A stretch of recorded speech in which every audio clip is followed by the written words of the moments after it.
Welcome to Sir Win's Accounting Lectures. Today, magkakaroon tayo ng pen and paper video problem solving patungkol sa Lecture 08, Borrowing Cost, Asset Finance by Specific and General Borrowing. Actually, nasa description ng video lecture na ito yung mismong problem under discussion. Kung gusto mong sagutan ng solo at balikan ng lecture na ito kapag tapos ka na, mas mabuti. Kasi ang accounting ay natututunan not by merely listening but by you doing the problem solving. Pero kung may sagot ka na nga, simulan na natin. So again, Lecture 08, Borrowing Cost, Specific and General Borrowing. And here is our problem. Angela May Ravalo Enterprise had the following loans outstanding during 2028 and 2029. So we have specific construction loan and general loan with their principal and rates. The entity began the self-construction of a new building on January 1, 2028 and the building was completed on December 31, 2029. The following are expenditures were made during 2028 and 2029. So narito expenditures. So here is our requirement. Compute for the total cost of the building. So first, we discuss the theory pertaining to borrowing cost. What is this? It is the interest incurred due to borrowing. Di ba dapat i-expense yun? Kasi nga siya ay finance cost. Pero dahil ang purpose ng loan is to construct a building o yung tinatawag na nga nating qualifying asset, yung mga asset that take substantial period of time in order to construct or manufacture. Okay? So dahil nga siya ay related sa qualifying asset, ang sabi ng accounting standard, sa halip na ito'y maging expense, maaari itong makapitalize as cost of that asset. Okay? Ngayon, here are the questions. Kailan magsisimula ang capitalization ng interest? Ang sagot ay kung kailan ka magkaroon ng utang, kung kailan yung simula ng commencement ng loan, o kaya ay kung kailan nagsimula o commencement ng construction. Ang ibig ko sabihin, halimbawa, nangutang ka January, pero nagsimula ang construction April.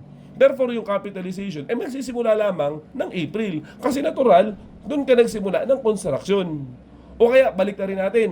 Halimbawa, nag-construct ka January, pero nangutang ka April. Kailan magsisimula ang capitalization ng interest? Malamang, di nung April. Kasi common sense, wala pa namang interest nung January to March. Okay? So again, it is either the start of the construction or the commencement of the loan. Depende kung ano yung applicable dun sa scenario. Okay? Ang tanong, kailan naman matitigil yung capitalization ng interest? Ang sagot, kung kailan matapos yung kinoconstruct mo na qualifying asset o kaya kung kailan mo bayaran yung mismong loan. Okay? Bigay ulit ang example. Kunwari, natapos ang construction mo November, pero yung loan, bayad na nung June. So, kailan matatapos ang capitalization? Malamang nung June. Kasi nga, wala nang interest coming after the June. Nung July hanggang November, kahit nagko-construct ka pa, kasi common sense, bayad na kasi yung utang. O kaya ay ganito naman. Halimbawa, natapos na ang construction ng June, pero yung utang mo tatagal pa ng 2 taon, 3 taon. Basically, ang capitalization matitigil lang din sa June kasi tapos na yung asset.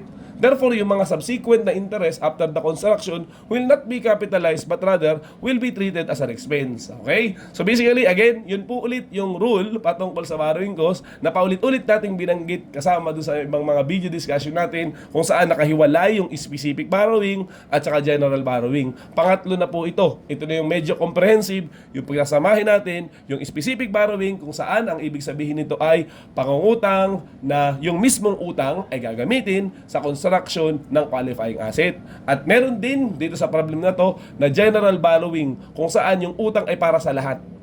Therefore, ginamit mo to sa ibang operation o kaya may ibang bahagi na nagamit din sa construction ng qualifying asset. Okay? Para mas maintindihan natin sinasabi, kung sakaling magkasama sila, sagutan na lang natin yung ating problem. Okay?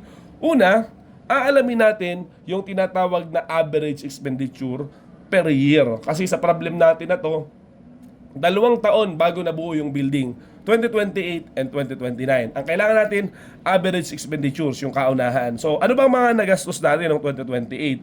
So, atin pong hanapin. So, first, we have the date. Meron tayong gastos ng January 1. Okay? Ito yung expenditures. Ayan. Amounting to 4 million. And then, may gastos pa tayo ng July 1. July 1. Amounting to 2 million. And then may gastos pa tayo noong November 1. Okay? Noong November 1, amounting to 500,000. Tapos, dahil average ang ginagawa natin, kailangan natin bilangin ilan yung buwan na outstanding. So, months outstanding mula nung January 1 up to the end of the period. Okay? Kasi nga hindi pa naman tapos ang 2028. So let's say nung January 1, that is 12 months up over 12. Kasi nga buong taon siya outstanding. While nyo naman July 1, that is 6 over 12. Kasi 6 months mula July hanggang December. While yung November 1 naman, that is 2 over 12. Kasi 2 months mula November 1 up to December 31. At dahil may table na tayo, makikwenta natin itong tinatawag na average expenditure. Ito yung more or less na ginastos mo daw doon sa construction ng building, 'di ba? Expenditure. Ayan. Kasi nga 'di ba hindi naman sabay-sabay ang paglalabas ng pera para sa construction, kung but rather staggered siya or unti-unti. So sa computation ng borrowing cost, ang kailangan natin is hindi yung actual but rather yung average. Kasi depende nga doon sa panahon kung kailan siya ginamit. Okay? Sagutan na lang natin.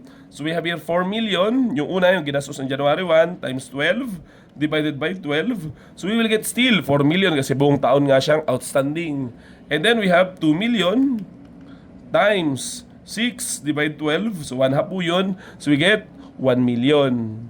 And then the 500,000 na ginastos ng November times 2 divided by 12. So we will get 83,333. I-round na lang natin sa nearest peso. So basically, yan po ang ating average expenditure for 2028. So 83,333 plus 5 million, i-add na natin diretso yun. So plus 5 million. So basically, we will get 5,083,333. Okay? Ayan na po yun. Okay? Ngayon, anong kasunod? Aalamin natin aling utang ang ginamit para dito sa average expenditure na 5,083,000. So basically, uunahin mo yung sa specific borrowing. Kasi natural, yan na nga yung purpose niya. So yung 3 million, so sagutan na po natin. So first, we compute for the average expenditure. Okay? The average expenditure is 5,083,333. Ang sabi, ang applicable to specific borrowing is 2 million. Sorry, 3 million, 3 million. Kasi nga syempre, yun nga yung inutang mo para talaga sa construction ng building. Okay?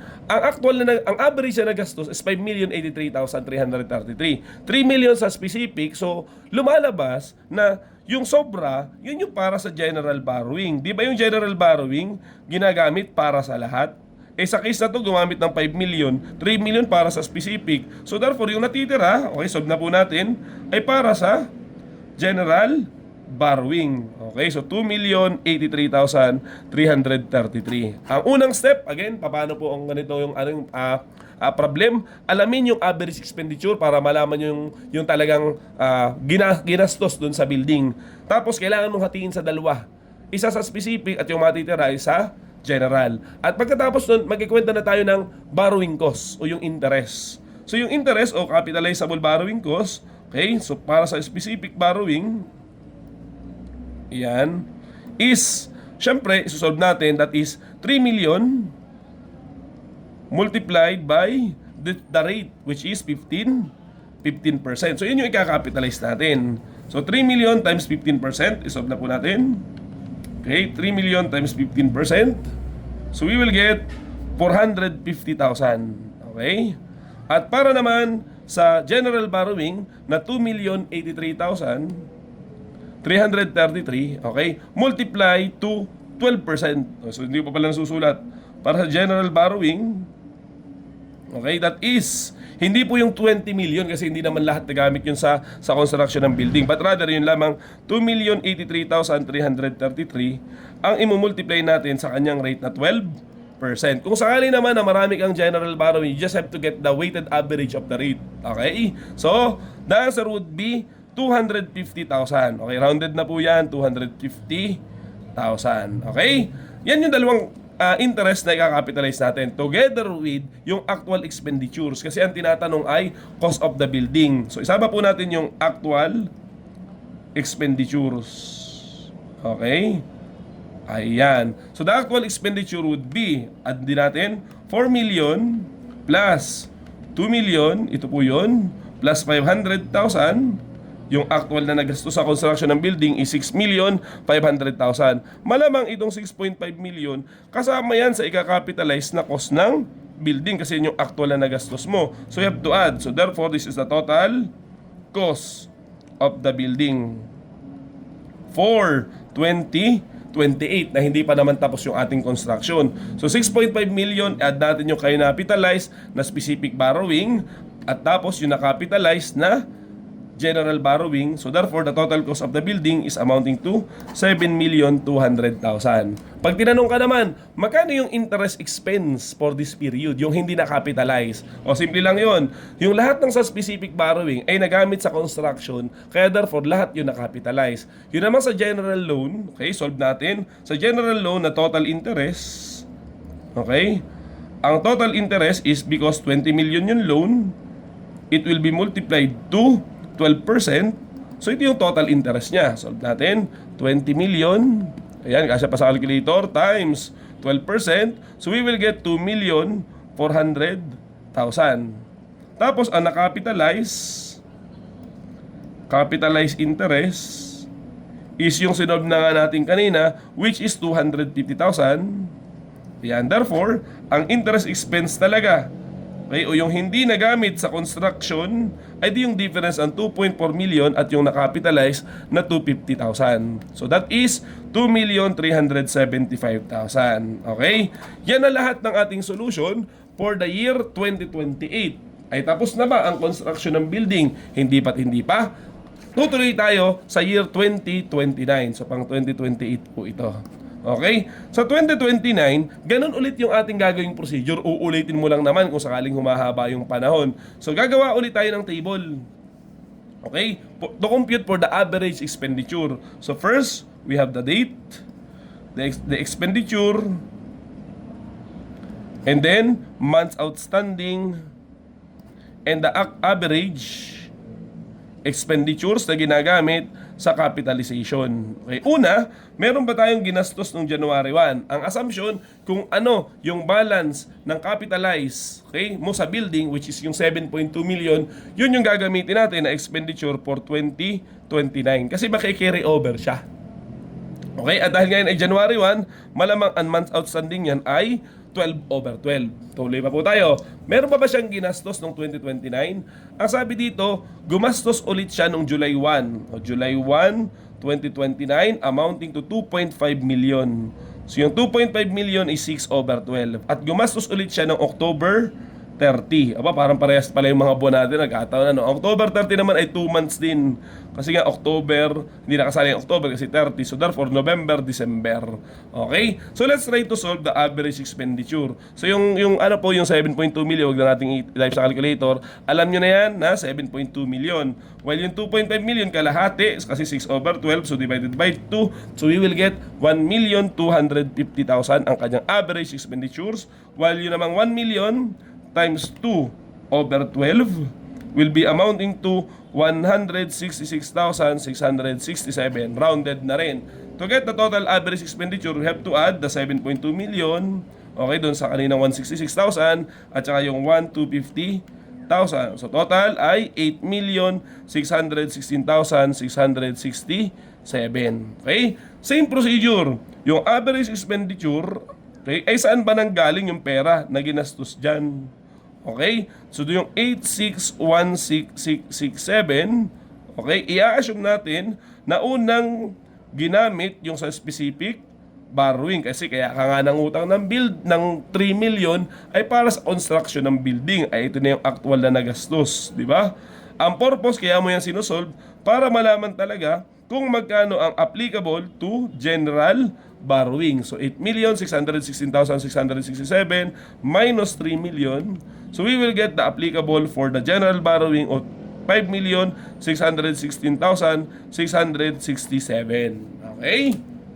Ngayon, dahil alam na natin yung magkano nagastos dun sa specific at general, pwede na tayo mag-capitalize ng interest. O paano yun? O mag-capitalize ng building. Okay? Simulan natin dito. Kwentahin na din natin yung actual cost ng building.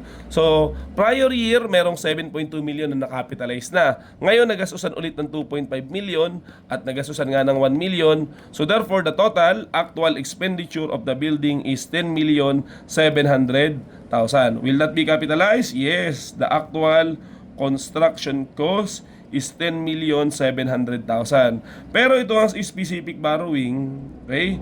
Si specific borrowing may interest, pero this time, sa halip na maging expense, i-capitalize natin. That is 3 million times 15%. I believe na-solve na yan kanina. Ito rin yun, di ba? 3 million times 15%. So we will get 450,000. And then magka-capitalize din tayo para sa general borrowing. Sa general borrowing naman, yun ang kinuwenta kanina, yung sobra na 5,616,667, i-multiply natin sa kanyang interest rate, which is 12%, yung general loan. So times 12%. Parang sinasabi mo, out of 20 million, yung value na yan, yung talagang nagamit sa construction ng building. So therefore, yung interest dyan ay hindi natin gagawing expense, but rather, i-capitalize natin. Tama? So 12%, so that is 674,000. Rounded na rin yan. So therefore, we will now get the total cost of the building. Okay, I believe tapos na rin naman yung construction ng December 31, kaya over 12 po ang ginamit natin dito. Yun pala, nalimutan natin banggitin. Okay? Sa year kung saan natapos ang construction, ang ginagamit na denominator ay kung kailan. Let's say, halimbawa, natapos ang December, malamang over 12. Okay, so anyways, sagutan na po natin. So 10,700,000 yung actual construction cost. Nag-capitalize tayo sa specific borrowing na 450,000. Mali ang tinaip ko, ulitin natin. 10,700,000 okay, plus na-capitalize na 450,000 para sa specific borrowing, and then 674,000 para sa general borrowing. So the total cost of the building together with the capitalized borrowing cost coming from specific and general borrowing is amounting to 11,824,000. Okay? Para mas masatisfied pa tayo, magkano yung interest ng general borrowing na hindi na-capitalized but rather ang treatment natin na expense. Okay? Madali lang po yun. So we will compute for the total interest. The total interest for the general loan ay nakwenta na rin kanina. Ito po yun, which is 20 million times 12%. So we will get 2,400,000. Ngayon, magkano ang capitalized interest? Ang capitalized na interest sa general borrowing is amounting to 674,000. Therefore, yung interest expense o yung interest no, sa buong loan na hindi naging part ng building but rather naging expense ay malamang yung difference ng dalawa. So 2.4 million minus 674,000. So 1,726,000. Okay? So tapos na po yung ating mga solution pertaining to the borrowing cost, finance, both by specific and general borrowing. So inyo napapansin, mathematics talaga siya. Ano? Tandaan nyo na lang yung step. Okay? Una, ina-average.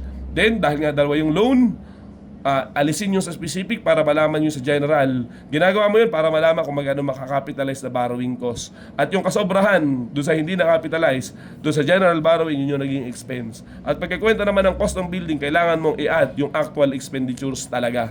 At pag lumipas yung mga taon, malamang yung gastos ng nakaraang taon ay i-carry over mo lang naman itong 7.2 na carry over lang naman siya dun sa kasunod na taon at idagdag yung mga subsequent expenditures at ulitin mo lang yung proseso. Okay? So, final answer again, how much is the total cost of the building? 11,824,000. So, sana meron ka natutunan. So, yun lamang at maraming salamat.